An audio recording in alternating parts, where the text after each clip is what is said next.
I'm here to tell you the scariest story that's ever happened in my life. One of the most traumatizing events ever. So I was staying in some random town, someplace far away from home, because as I've said in previous videos, I was homeless as soon as I turned 18, so I couldn't live with my parents. And so I was living with a random relative very far away, and they had kicked me out. And so I was staying with a random person, and one of my best friends, they were calling me on the phone a bunch of times. And the random person who I was staying with, their mother took that as an excuse to kick me out. So I guess my friend felt guilty. And so when I got kicked out, I went to live with him at his mom's house. And I'm not using any names in this for obvious reasons. But they had a lot of dogs.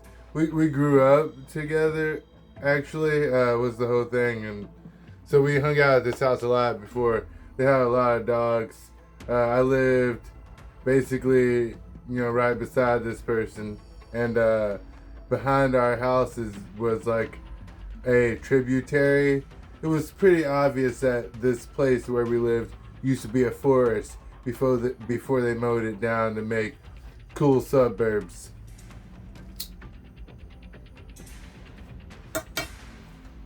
But in the end, I was staying there after I got kicked out of the random people's house. And it was kind of like Zelda, if you've ever played the Ocarina of Time. The few years that passed turned out to be a lot of years. And this house had really gone to hell. There were some physical damages in the house. And he was letting me stay there. And his mother was kind of allowing me to stay there. But the thing was, his big brother and his little sister also stayed at this house. So it wasn't just like, yeah, it's all good. So things were scarce. Things were rough. The house was not in the best physical shape. And all this is to say, these people did their best. Not that I'm even saying anything about them, but they had a lot of animals. They had just a lot of responsibilities to deal with and different mental health problems. The big brother, he was like pretty much super violent and crazy to everyone. And he was addicted to drugs. He was pretty much like living with Joseph Stalin. He was actually the person, the first time I ever smoked weed, he was the person who convinced me to, yeah. But, so I was living with him, his little sister, his mom, and I was sleeping on the couch. And yeah, this was my musical friend. We played music as we were growing up as teenagers, so we were always deep into music. We played different instruments. I met him in middle school, and I played clarinet at the time. We started playing guitar. By this time, we were adults and we were all into different shit. And he had a piano. And I don't know if any of you guys have ever bought a piano, but if you have, or if you haven't, or if you have even tried to buy a piano, pianos are very, very, very expensive. They're also quite heavy, and we weren't exactly children, but we weren't exactly piano adults. I was obviously homeless, and he was living with his mom. So the piano he had gotten, he had gotten from like a random person who was giving away stuff, and he went to get it in his pickup truck, and it was out of tune, and he tuned it himself. And I don't know what kind of technical training you have to tune pianos, but this guy didn't have it.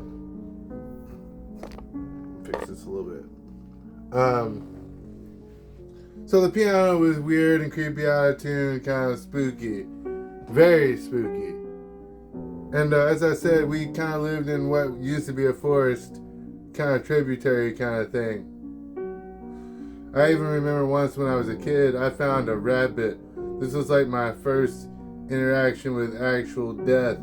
I found this baby bunny, and I tried to feed it. And my parents, in case you were wondering, are black. They were black. Well, I didn't live with my actual parents, but the people I did live with at this time were black. And I did live with my mom, but she was not my parent anymore.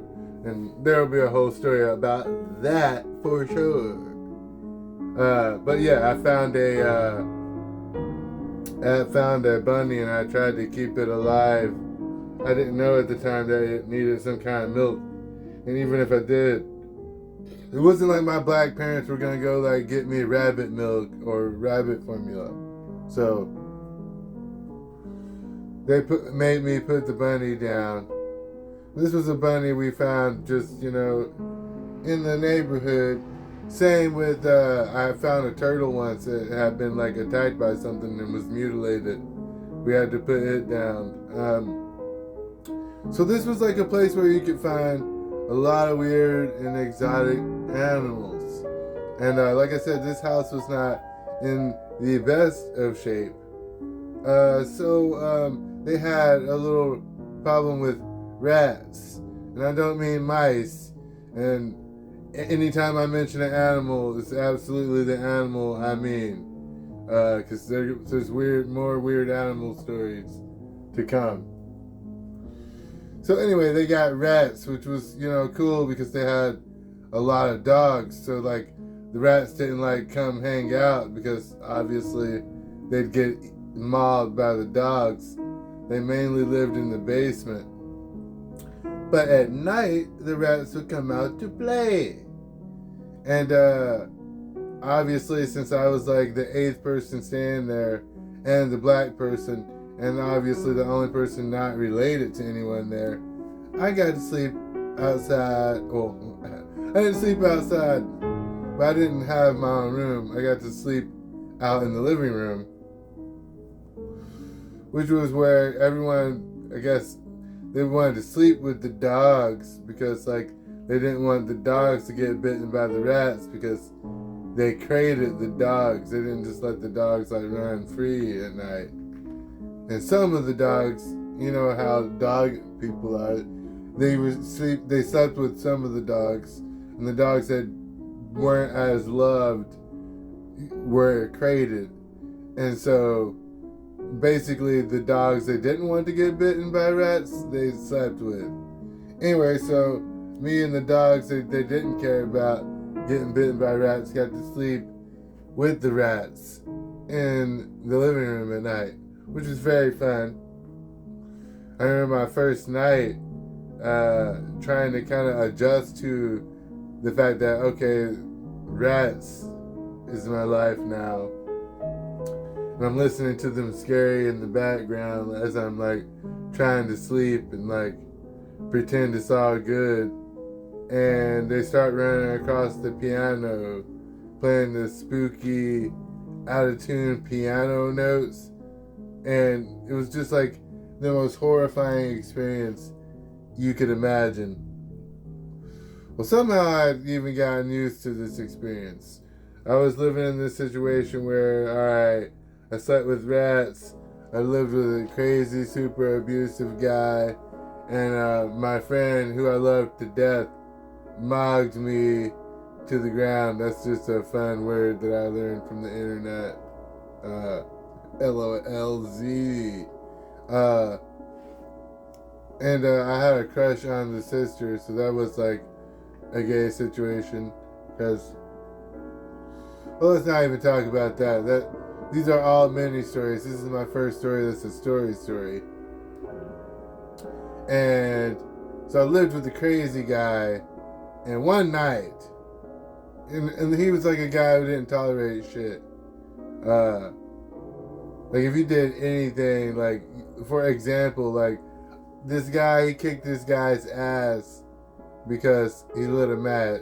And I was the guy whose ass got kicked because I lit a match. Because apparently he gets sick when he smells matches, and I was supposed to know that already. And if he's like subscribed to this channel, he knows I'm talking about him. I love you to death. I told them that you're great now. But he was big scary. And so I'm sleeping out with the dog and rats. And the rats are playing the piano. And then one of the rats decides to crawl up my pants leg. And yeah, I lost my shit. I screamed like a girl as loud as can be. It was like 3 o'clock in the morning. Everybody woke up, turned the lights on. And of course, the big, mean, crazy, abusive guy, he was about to murder me for screaming super loud in the middle of the night. And I told him what happened. I was like, a rat just crawled in my pants. Like, literally, touched my genitals. Like I have leptospirosis sexually. I got STD from rats. Not really. But, yeah. That was the most horrifying experience of my life. Stick around and I'll tell you about the day me and my friend ate roadkill. That'll be the next video if you liked this one. And subscribe if you want to get, and hit the bell if you want to get notified for my next blah blah blah blah blah. I'm a YouTuber now. Did you know that?